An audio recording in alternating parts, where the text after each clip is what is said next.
अस्सलाम वालेकुम दोस्तों, वेलकम टू माय चैनल दुनिया इन्फो टीवी। जब कभी ट्रैफिक सिग्नल में तेज़ रफ्तार गाड़ी आपको ओवरटेक करने की कोशिश करे या कभी आपके अपने बच्चे आपकी बातों को नज़रअंदाज करें और आपका कहना ना माने, तो आपको यकीनन शदीद गुस्सा आता होगा और आपका ब्लड प्रेशर तो ज़रूर आसमान को छूने लगता होगा। आगे बढ़ने से पहले इस वीडियो को लाइक करें, हमारे YouTube चैनल दुनिया इन्फो टीवी को सब्सक्राइब करें और बेल आइकन को ज़रूर क्लिक करें। तो चलिए दोस्तों, अब वीडियो को शुरू कर ही लेते हैं। गुस्सा आना फितरी अमल है। ये एक ऐसी कैफियत है जो हर नॉर्मल इंसान को हो सकती है, लेकिन इस कैफियत पर अक्लमंदी और दुरुस्त तरीके से काम लेना असल जीत है। गुस्से पर बरवक्त काबू ना पाकर हम अपना और दूसरा को नुकसान कर बैठते हैं। गुस्सा में इंसान कभी कभार ऐसी हदूद को पार कर लेता है जिससे आपके घर वाले और आपके दोस्त अहबाब के साथ आपके रिश्ते मुतासिर होते हैं।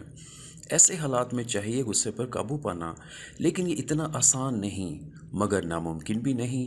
गुस्से पर काबू पाने के लिए इन चंद तदाबीर पर अमल कीजिए और फिर देखिए आपकी अपनी शख्सियत पर इन बातों पर अमल करने से कैसे असरात मुरतब होते हैं। 1 से 10 तक गिनती कीजिए।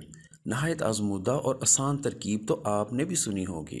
गुस्से की कैफियत में लिया गया फौरी कदम बाद में पछतावे का बायस बन सकता है।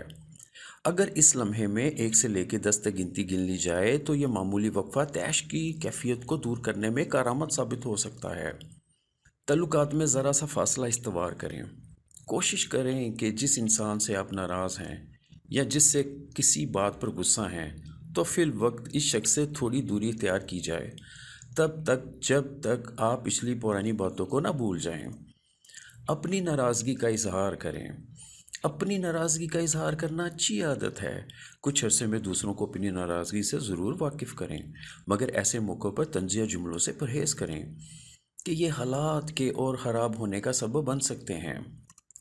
हल्की फुल्की वर्जिश करें। थोड़ी बहुत जिस्मानी वर्जिश आपके एहसासात को काबू करने में मददगार साबित होती है, ख़ास तौर से जब आप बहुत शदीद गुस्से में हों। आपको चाहिए कि आप हल्की फुल्की वर्जिश करें, वॉक करें या स्विमिंग करें। ऐसी वर्जिश आपका गुस्सा कम करने में मावन किरदार अदा करेगी। रुकिए, कहने से पहले ज़रा सोच लीजिए। कहने से पहले ज़रा सोच लेना आपको और बाद में आने वाले पछतावे से बचा सकता है। बेहतर है कि मसाइल को हल करने से पहले, इन पर बात करने से पहले थोड़ा सा सोच लिया जाए, ताकि तल्लुकात बासानी और जल्द अज जल्द ठीक हो जाएं।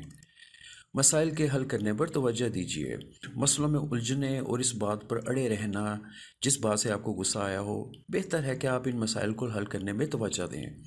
जिस शख्स से आप गुस्से हुए हैं, इसके साथ मिलकर मसाइल का हल तलाश करें। मसलों को हल करते हुए मैं का लफ्ज़ इस्तेमाल करें। ऐसा करने से आप एक दूसरे पर इल्ज़ाम तराशी करने से बच जाएंगे। ऐसा न करने से आप एक दूसरे को नाराज़ कर सकते हैं और सूरत हाल मज़ीद बदतर हो सकती है। मिसाल के तौर पर ऐसा कहना कि मैं परेशान हूँ, तुम्हें मेरी मदद करनी चाहिए थी, ना कि ये कहना चाहिए कि तुमने मेरी मदद क्यों नहीं की। नाराज़गी को तूल मत दें। अगर आप किसी की गलती को माफ़ कर सकते हैं तो बिला वजह मामले को तूल मत दें।